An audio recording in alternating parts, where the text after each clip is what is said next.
On July 2nd, 1937, Amelia Earhart took off from Papua New Guinea in an attempt to circumnavigate the globe. Now, while this was a well-planned adventure that Earhart had been training for years, there's one key thing to remember.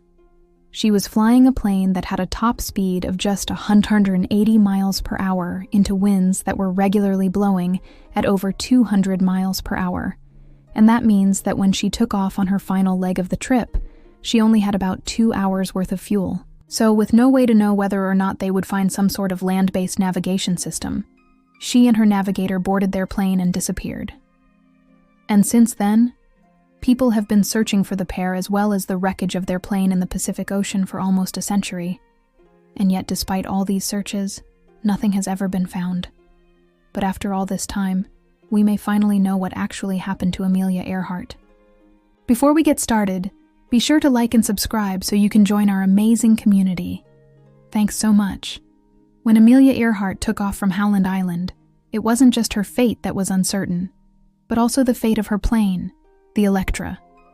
See, the Electra was a Lockheed Model 10E. And while it did have a range of 4,200 miles, it only had a fuel capacity of 1,500 miles. That's because the plane was designed for shorter trips between California and Mexico. So having enough gas to reach Hawaii was already going to be a challenge, but Earhart had planned to refuel twice along the way. First, she was going to stop in Oakland, then Papua New Guinea, and then finally Howland Island. Now, while the first 2 stops went smoothly, Earhart had a bit of a problem in Papua New Guinea. See, she arrived late and in poor weather conditions. So she had to hold over the airfield for a while before she could land, and that meant that she burned more gas than expected. Now, upon landing, she found that the severe thunderstorms had knocked out the island's radio communications. So she was unable to contact her support team to let them know that she'd arrived safely, or even coordinate with them to figure out what her next move should be. Then, once she learned that the ship that was supposed to meet her at Howland Island had departed Papua New Guinea before she even landed. So she was forced to stay another night on the island. After sleeping overnight in the plane, she and her navigator, Fred Noonan, got up early the next morning, fixed breakfast over a camp stove, and then took off toward Howland Island, which is where things started to go wrong. You see, when they arrived in Papua New Guinea, they had less than 2 hours of fuel, and finding Howland Island without the aid of the ship that was supposed to be there supporting them was going to be very difficult. In fact, it was almost impossible. You see, Howland Island was uninhabited and unmarked, just a tiny speck of land surrounded by water. But that wasn't the worst part. The worst part was that the Electra couldn't descend below 100 feet unless they were directly over land. And that's because if they were flying low and their engine failed, they wouldn't have the altitude to turn around and return to Papua New Guinea. But even worse than that, if their engine failed while they were over water, they'd have no choice but to bail out.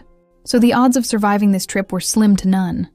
I mean, sure, the Electra could carry 2 lifebuoys, but neither Earhart nor Noonan knew how to swim, and they'd have to survive in the ocean for an unknown amount of time until they were eventually rescued.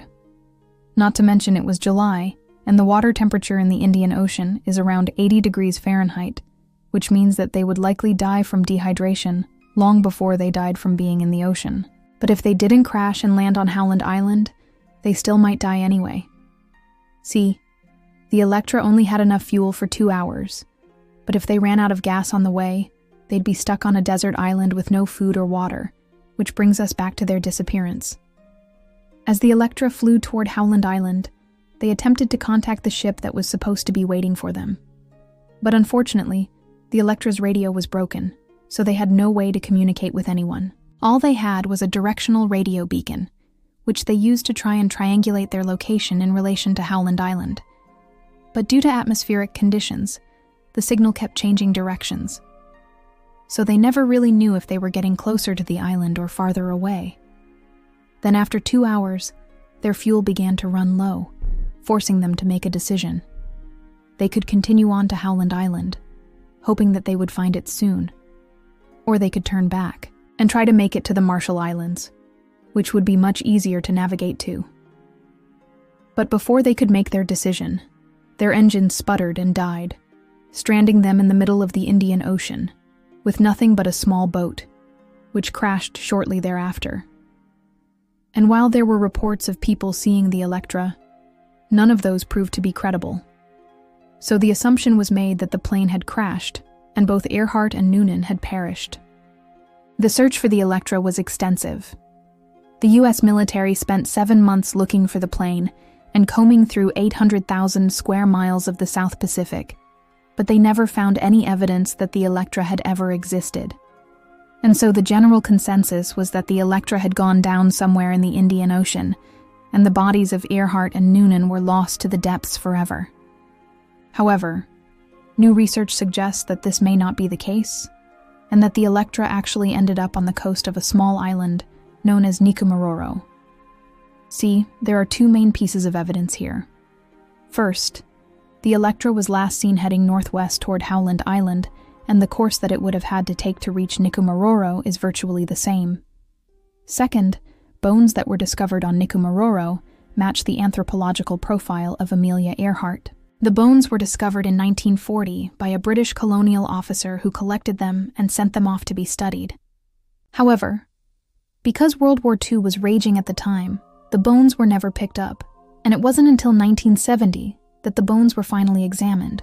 When they were, the scientists concluded that the bones belonged to a man.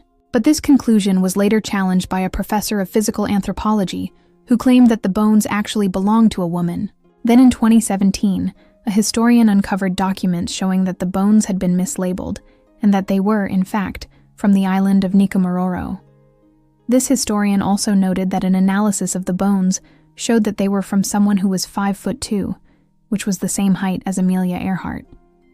However, the biggest piece of evidence came in 2019 when a paper was published by 3 historians and an anthropologist. These 4 researchers concluded that the bones very likely belonged to Amelia Earhart, and that she had survived her plane crash, but then died on the island sometime later, either from starvation or exposure. Now, while there's never going to be any way to prove what happened to Amelia Earhart, this does seem to be the most logical explanation for her disappearance. After all, there were reports of people seeing a seaplane in the area, and bones that matched her height and build were found on a nearby island. Plus, the Electra would have had enough gas to reach Nikumaroro, but not Howland Island, given the route that it would have had to take. But do you think this is what really happened to Amelia Earhart? Was she really stranded on an island in the Indian Ocean after her plane went down and she died from exposure or starvation? Or do you think that her plane went down in the ocean and both her and her navigator lost their lives when their plane went down? Let me know your thoughts in the comments below. And as always, thank you so much for watching.